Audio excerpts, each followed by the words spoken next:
ఆంధ్రప్రదేశ్ రాష్ట్ర అసెంబ్లీ ఎన్నికల్లో జనసునామీ సృష్టించి కూటమిని అధికార పీఠానికి చేర్చారు జనసేన అధినేత పవన్ కళ్యాణ్. ఉత్తరాదిలో భారీగా సీట్లు కోల్పోయి చావు తప్పి కన్ను లొట్టబోయిన చందంగా మారిన ఎన్డీఏ కూటమికి ఆశలు చిగురింపజేసి అధికార పీఠం ఎక్కించడంలో ఏపీ సీట్లను ఆయువు పట్టు చేశాడు పవన్ కళ్యాణ్. తాను తగ్గి కూటమి నెగ్గేలా చేశాడు జనసేన. ఇది ఎవరో అంటున్న మాటలే కాదు, మూడోసారి ప్రధాని పీఠం అధిరోహించక ముందు స్వయంగా మోదీ ఇచ్చిన ప్రశంస. పవన్ కళ్యాణ్ ఒక వ్యక్తి కాదు, తుఫాన్ అన్న మోదీ పొగడితే ఇందుకు సాక్ష్యం. అంతటి జనసేనకు కేంద్రంలో మంత్రి పదవి వస్తుందని ఆశించిన వారికి నిరాశే కలిగింది. ఎందుకు ఇవ్వలేదనే విషయంపై చర్చిద్దాం. ఎక్కువ సీట్లు తీసుకుని ఓడిపోయే బదులు తక్కువ సీట్లతో 100% విజయం పొందాలని ఈ ఎన్నికల్లో పవన్ కళ్యాణ్ లక్ష్యంగా పెట్టుకున్నారు. ఆ మేరకే 21 అసెంబ్లీ, కేవలం 2 లోక్సభ సీట్లలో పోటీ చేసి అన్నింటిలోనూ విజయం సాధించారు. ఎక్కువ సీట్లు తీసుకోవాలన్న జనసేన నేతలు కేడర్ ఒత్తిడికి పవన్ తలొగ్గలేదు. ఓట్లు చీలొద్దు, కూటమి గెలవాలి, వైసీపీ ఓడాలి అన్నదే ధ్యేయంగా పవన్ ముందుకు సాగారు. ఆయన అనుకున్నట్టే జనసేనతో పాటు కూటమి అద్భుత విజయం సాధించింది. 175 స్థానాల్లో వైసీపీని కేవలం 11 స్థానాలకే కట్టడి చేశారు. ఎన్నికల ఫలితాల తర్వాత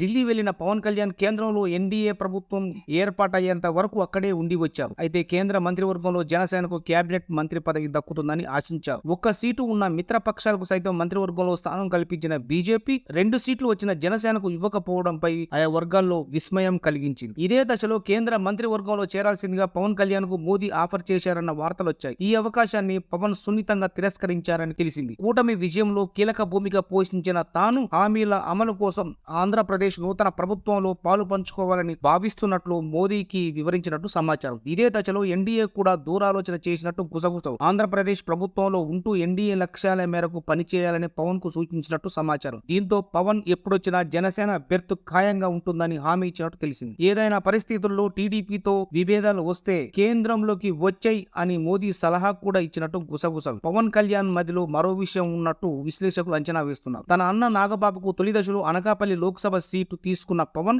బీజేపీ కూటమిలోకి వచ్చాక ఆ పార్టీ కోసం అనకాపల్లి సీటును వదులుకోవాల్సి వచ్చింది. ఆనాడు నాగబాబుకు పవన్ సర్ది చెప్పారు. ఇప్పుడు అధికారంలోకి వచ్చినందున తన అన్నకు న్యాయం చేయాలని పవన్ భావిస్తున్నట్టు తెలిసింది. దీంతో నాగబాబుకు రాజ్యసభ సీటు ఇప్పించి కేంద్రంలో జనసేన కోటా మంత్రి పదవి ఇప్పించాలన్నది పవన్ ఆలోచనగా వారు చెప్తున్నారు. ఒకవేళ తన పెద్దన్న మెగాస్టార్ చిరంజీవికి కూడా జనసేన నుంచి పంపే ఆలోచన పవన్ లో ఉండి ఉండొచ్చన్న అంశాన్ని కూడా వారు కొట్టిపారేయలేకపోతున్నారు. వీటన్నింటినీ దృష్టిలో పెట్టుకుని జనసేన కోటా మంత్రి పదవిని రిజర్వ్ లో ఉంచుకున్నట్టు చెప్తున్నారు.